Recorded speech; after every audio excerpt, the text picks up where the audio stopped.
大家好，又係 Big Boy 啊！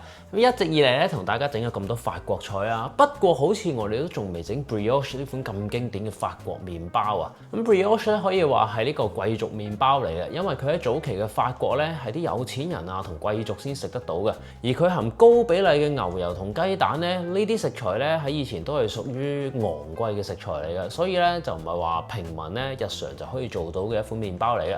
咁甚至法國歷史入面咧都有 Let them eat brioche 呢句説話。意思咧就係諷刺嗰啲貴族食嘅呢款麵包嗰個價錢啊，都已經夠當時嘅平民咧食足好幾餐㗎啦。Brioche 最大嘅特色咧就係佢有濃郁嘅牛油同埋蛋味啦，所以整完出嚟咧佢個質地係特別柔軟啦，濕潤得嚟咧又有彈性嘅，介乎於咧呢個麵包同蛋糕之間咁樣啦。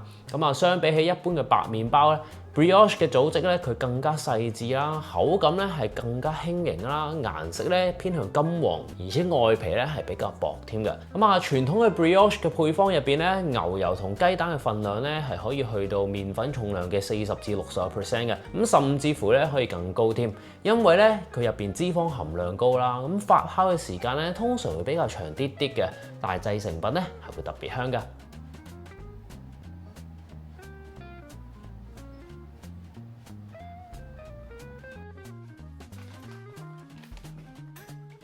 我哋做咗個酵母液先啊！首先我哋將50克麵粉、20克糖同埋5克嘅酵母擺晒入一個碗度。跟住我呢度咧就有啲牛奶，咁我就已經助熱咗佢噶啦，大概咧去到30度左右。咁將呢100毫升嘅牛奶都倒晒入去，然後我哋將呢個粉漿撈勻佢。可能你會問啊，點解我哋做呢個麵包之前咧，要先做一個嘅 yeast mixture 出嚟先咧？咁啊，因為咧 brioche 嘅本身咧多蛋啦，多牛油啦，咁咧呢一啲嘅東西加埋起嚟咧，對呢個酵母咧其實係一個幾高難度嘅發酵環境嚟嘅。咁啊，所以我哋先做一個 yeast mixture 嘅話咧，等嗰個酵母可以喺一個相對輕鬆啲嘅環境嗰度咧發酵一陣先。咁樣咧做出嚟嗰個麵包咧，唔單止會有風味啲啦。佢會容易啲去適應嗰個發酵嘅環境啦，同埋咧嗰個麵包咧都會香啲添嘅。咁同埋預先有一部分嘅麵粉咧已經俾呢個嘅水分水合咗啦，咁啊佢同嗰個酵母咧已經開始產生一個作用啦。之後咧再混合咗蛋啊同牛油嘅時候咧，嗰個麵團咧就會更加容易去發展佢嗰個嘅筋性啊，焗出嚟咧就會更加鬆軟，更加有彈性。當個酵母液混合好之後，我哋攞張保鮮紙吸埋佢。然後擺埋一邊，靜止30分鐘。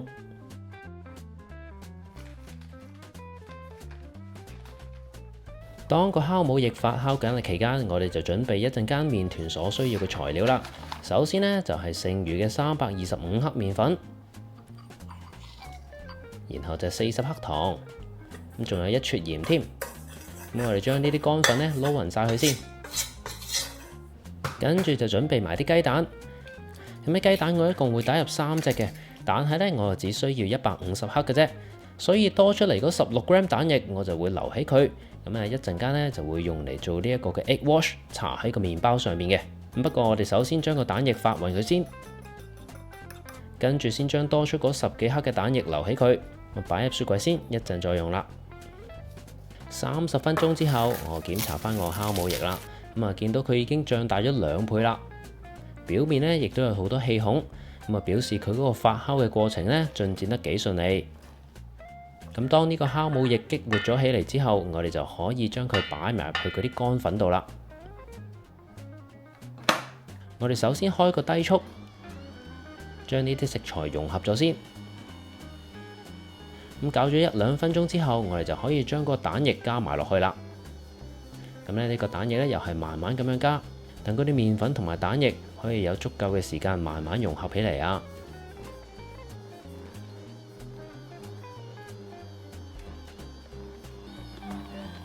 咁如果你發現嗰個攪拌器好似都唔係好攪得喐啲麵團喎，你可以停一停機先，咁啊用個刮刀咧將嗰啲麵團推晒去中間，然之後咧先至再開翻個攪拌器，咁樣咧嗰啲麵團就會容易啲打起噶啦。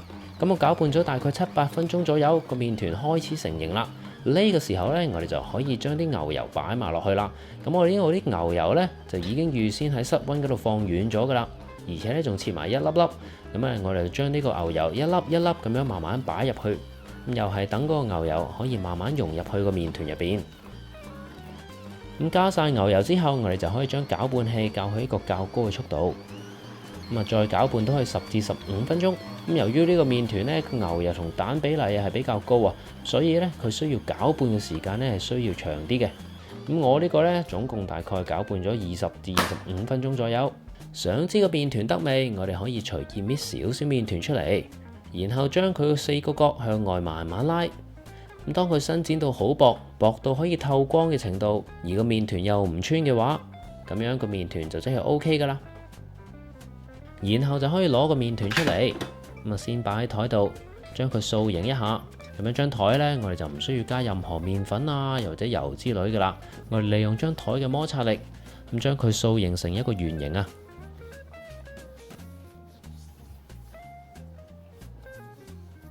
然後就可以擺入一個碗入邊，咁啊再吸一張保鮮紙，然後就可以將佢擺埋一邊，咁啊發酵大概1個鐘左右，又或者直至到佢變成雙倍咁大啊。咁如果你整麵包嘅地方呢，天氣比較凍，咁咧你可以咧將佢擺喺個焗爐嗰度，咁啊焗爐咧淨係開盞燈就 OK 噶啦，咁樣呢，就可以形成一個比較溫暖嘅環境，等嗰個麵團呢去做佢第一次嘅發酵啦。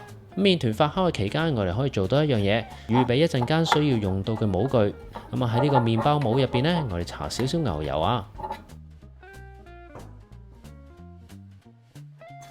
1個鐘之後，我個麵團已經脹大咗2倍啦。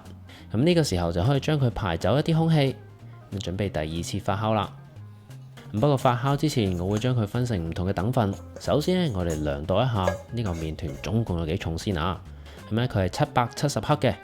咁我打算將呢個麵團分開做6份，其中嘅4份每一份會係142克。一陣會將佢哋全部擺晒入呢一個頭先已經搽咗牛油嘅模具度，最終就會成為我哋今次呢一條片嘅 brioche 製成品啦。至於其餘嘅2份，每份會係100克，我會將佢哋搓成一個長條嘅形狀，擺入另一個模具度焗，最終就會變成2個好似熱狗包咁嘅形狀噶啦。下次我就會用佢嚟做另一個食譜嘅。好啦，咁如果你跟足呢個食譜，但淨係想做一條麵包出嚟，方法非常簡單，就係直接將770除4，咁分成每份192克嘅麵團就 OK 啦。4份142克嘅麵團就分好啦，跟住我哋將佢整成一個比較好睇嘅形狀。咁首先將個麵團外圍接去中間，然後反轉佢，再用拇指同其餘4隻手指形成一個半圓形出嚟。咁將呢個麵團喺中間呢，不停咁樣搓。搓下搓下，佢就好容易會變成一個圓形㗎啦。咁將呢4個麵團都搓成圓形之後，我哋就可以將佢逐個擺入去頭先準備好嘅模具度，將佢排靚仔佢。然後我哋就可以再鋪張保鮮紙喺上邊，跟住就可以進入第2次發酵嘅程序啦。又係發酵多1個鐘左右，又或者係發酵到嗰個麵團脹大2倍。至於剩低嗰2份100克嘅麵團，我會將佢摺成一個長條形，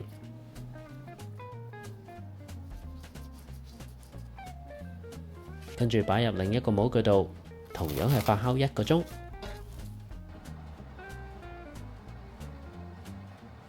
眨下眼又過咗1個鐘啦，我哋首先預熱焗爐去到170度，跟住攞翻頭先流起咗嘅蛋液出嚟，然後加大概2至3茶匙嘅牛奶入去。咪攪一攪勻佢，咁經過又1個小時嘅發酵之後，個麵團變得好靚啦。我哋將個蛋液均勻掃喺個麵團上面，然後就可以擺入焗爐嗰度，用170度焗佢20至25分鐘噶啦。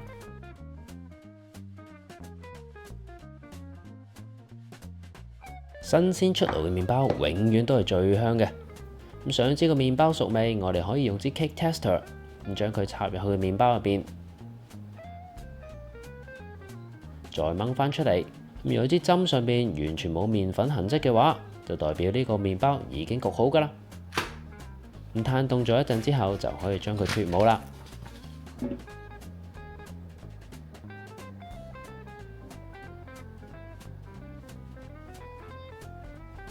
趁熱撕開裡面嘅結構嚟睇下先啊！顏色黃黃地，個組織睇落亦都發酵得唔錯啊！睇見就覺得吸引啊！齋睇外表咧，睇都知佢係 brioche 嚟嘅，因為咧入邊嗰個顏色咧，比起平時嘅白麵包咧係偏黃一啲嘅。當你撕落去嗰陣時咧，會 feel 到佢係比較軟熟啦，入邊咧係比較濕潤啲添㗎。試下個味道先，好香牛油味，咁啊梗㗎啦呢個好味道啊！用佢嚟做無論係甜嘅譬如法式吐司啊，又或者咧鹹嘅用嚟做 burger 啊，或者咧我哋之後咧會用嚟整一個龍蝦包啊嘛。頭先咪分咗另外2個100克嘅包出嚟咧，咁嗰6個咧份量咧就會用嚟做呢個嘅龍蝦包嘅。之後啊，呢一個龍蝦包有咩特別咧？咁嗰啲龍蝦咧，我就唔係淨係就咁用一個mayonnaise 嚟到撈佢嘅，而係咧會將佢嗰個龍蝦殼咧煮做一個龍蝦油啦，再將呢個龍蝦油咧整做一個龍蝦嘅 mayonnaise， 食起嚟咧就會有更加香濃嘅龍蝦味道啦。呢個冇你份喎，有牛又有糖，你唔食得噶喎，唔好望我哋。越望越傷心喎！呢個 brioche 嘅做法咧，可謂大成功啊！咁啊，大家如果有興趣嘅話咧，不妨自己喺屋企試下整啊！咁啊，今日嘅影片咧就嚟到呢度啦，多謝大家收睇。中意呢條片嘅話咧，記得俾個 like、comment 同埋 share 出去，等多啲人一齊可以住好西啊！咁啊，仲有記得 subscribe Big Boss 入邊呢個 channel 啊！咁我哋下次再見噶啦噃，拜拜。